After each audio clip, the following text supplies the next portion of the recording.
reka mbasuze kandi mbaha ikaze mwe bakunzi bacu ba Media TV mwe mudukurikirana kuri mwe mwese mwakanze subscribe mukurikirana Media TV.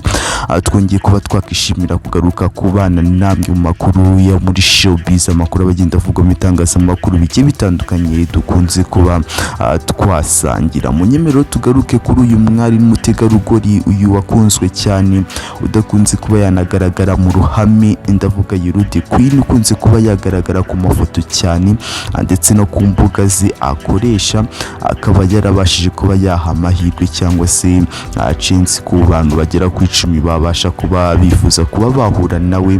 Muri urwo rwego rero bakaba barashe kuba bahurira nawe ngo mu isabukuru y'amavuko nk'uko turi kubibona yabaye ku munsi w'ejo wahashize. Rero ni YOLO the QUEEN tugiye kuba twagarukaho, gusa icyo nagushishikariza nuko wakora subscribe hanyuma ujye ubasha kuba wabana natwe kuri aya makuru yo muri showbiz tugenda tugarukaho ndetse n'ibindi tugenda tubategurira. Ni mu minsi yatambutse rero ubwo abantu basaga nkaho bakora ibisa nk'imyigaragambyo ku mbuga nkoranyambaga zose, cyane cyane ku rubuga rwa Instagram, bavuga ko uyu mwari wahogoje abantu benshi cyane cyane ku ruhande rw'igitsina gabo, ndavuga YOLO the QUEEN, ko ngo atabaho ngo ahubwo ari amafoto bagenda bakora ubundi bakaba bayapostinga. Rero hadaciye kabiri YOLO the QUEEN yatangiye kuvugwa mu rukundo n'umuhanzi wo mu gihugu cyo muri Tanzania, ndavuga HARMONAZ, nyuma ngo baza no guhura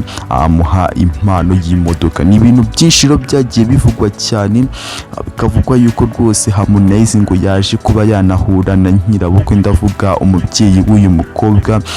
Ibintu rwose byagiye bica ku mbuga nkoranyambaga, bica ibintu yuko HARMONAZ ngo ari kugenda aza kureba uyu mukobwa hano mu Rwanda, maze mu minsi yatambutse amwemerera n'imodoka ya Range Rover, ngo bivuga yuko rwose yayimuhaye. Ibintu byagiye bivugwa mu bitangazamakuru bigenda bigaragara kuva icyo gihe. Rero ngo n'akanunu ngo kagiye kavugwa nanone nyuma byaba ariko rwose mu rwego rwo kugira ngo abonwe n'abantu bajyaga ngo bibaza ngo ntiba abaho koko, ngo ndetse no mu rwego rwo kwishimana n'izi nshuti ze YOLO the QUEEN yatumiye abafana be agera ku 10 gusa, ndetse anashyiraho amabwiriza yo kwitabira ibirori bye byo kwizihiza isabukuru y'amavuko.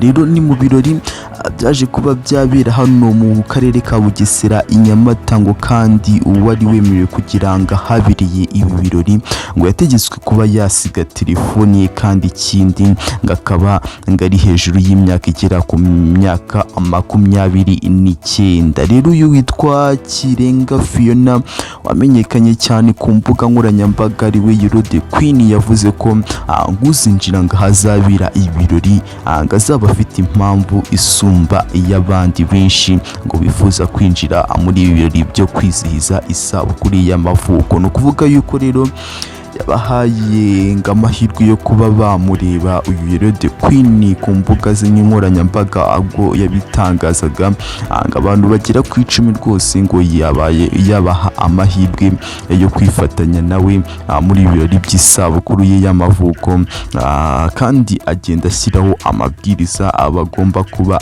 bagenderaho. Rero no kuvuga yuko byabaye tariki 5 z'ukwezi kwa 12, ndavuga ku munsi wa hejo wahashize, ariko yabashije kuba yahura n'aba bakunzi be mu birori byo kwishimira isabukuru y'amavuko byabereye mu karere ka Bugesera hano i Nyamata.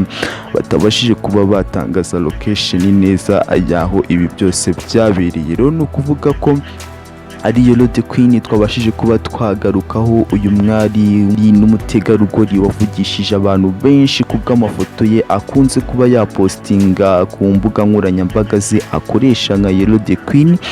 Uyu wamenyekanye cyane rwose uzwi ku mazina ye nka Kirenga Fiona, wamenyekanye nka YOLO the QUEEN mu basitari bagiye batandukanye, yaba ba HARMONAZ bagiye bavugwa cyane ngo mu rukundo, ndetse bikanavuga bivugwa yuko rwose bagiye banamugenera n'impano zijyanye n'imodoka za Range Rover nk'uko tugenda tubibona ku mbuga nkoranyambaga zigiye zitandukanye, ariko no kuvuga yuko bida akunze kuba byahabwa amahirwe ngo byemerwe koko niba uyu YOLO the QUEEN hari nk'abakunzi bamukurikirana cyane cyane ku mbuga ze akoresha bavuga yuko ari amafoto aba bari gupostinga baba bakoze. Ibi nibi rero bikomeje kuvugwa mu bitangazamakuru bigiye bitandukanye.